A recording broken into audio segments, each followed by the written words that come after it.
We often think of self-improvement as this solitary journey, right? Something we do all by ourselves to get better.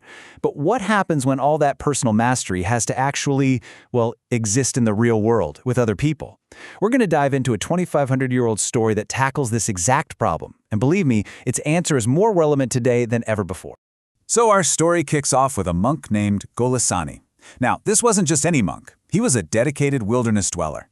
I want you to picture him as the ultimate expert in deep work, a true master of focus and solitary discipline who perfected his craft miles away from the noise and chatter of everyday community life.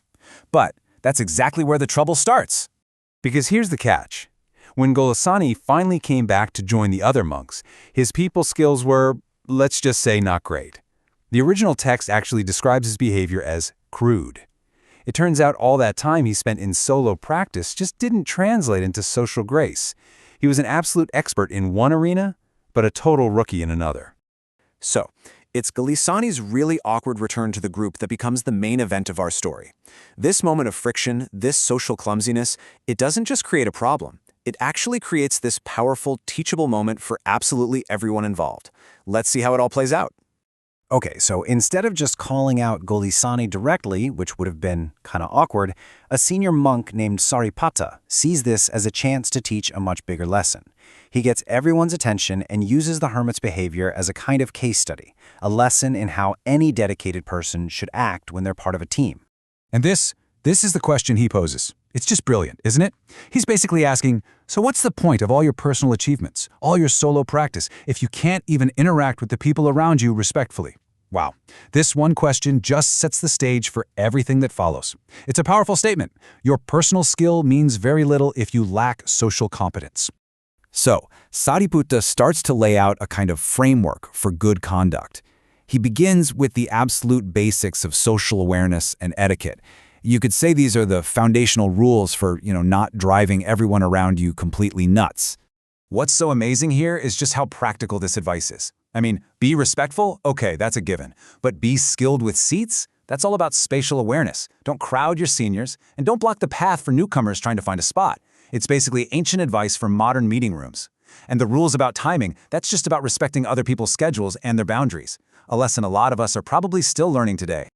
All right, so after covering all the external behaviors, Sariputta goes one level deeper. He shifts the focus from how you act to how you are. This next part is all about the internal qualities, the personal discipline a person really needs to cultivate. Honestly, this list is a masterclass in emotional intelligence. Don't be high-strung and unruly. That's about managing your energy, not being a disruptive force. Don't be talkative and loose with words. Choose your words with care.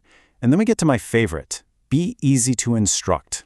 In other words, be coachable, be open to feedback. These aren't just ancient rules for monks. This is a blueprint for being a truly valuable member of any team or community. And this brings us to the mental game.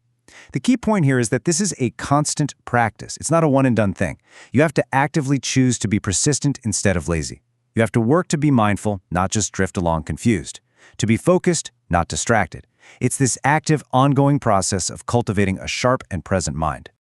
Okay, and that brings us to the final level of mastery. Because it's not just about how you act or even how you think. It's about what you truly know deep down and whether you can actually articulate it. What Sariputta is saying is that a real master should be able to explain their craft. They need to have a deep knowledge of the advanced teachings, the core principles, which is the Dhamma, and the discipline, the Vinaya. And they should be able to answer tough questions about really complex mental states. The big takeaway here? True expertise isn't just some private feeling you have. It's a demonstrable skill that you can share with others. So at this point, it seems like we've got a pretty thorough lecture aimed right at Golissāni, doesn't it? The whole lesson feels like it's for the hermit. But just when you think the story is wrapping up, another monk, Moggallana, chimes in with a totally game-changing question. And this is just such a critical question. Moggallana is asking, hey, is all this great advice just for the specialist, for the hermit who lives apart from all of us? Or does it also apply to us, the village dwellers, the ones who are actually in the mix, in the community, every single day?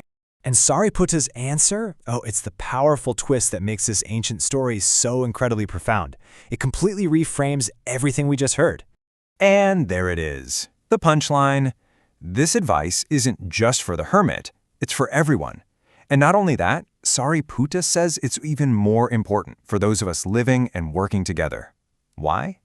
Because the constant friction and interaction of community life demand an even higher level of skill, of discipline, and of awareness. So, just think about that for a second.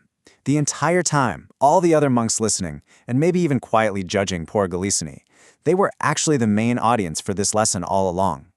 The story brilliantly used the outsider to hold up a mirror to the insiders.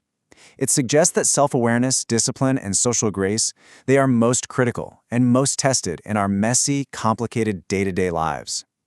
And that leaves us with a pretty big question to think about. We all have skills we practice in private, right? Maybe it's a hobby, a professional craft, or just the quiet work we do on ourselves. But this ancient story really challenges us to ask, how does that private mastery actually show up when we interact with our coworkers, our families, and our communities? Is it actually making us better to be around?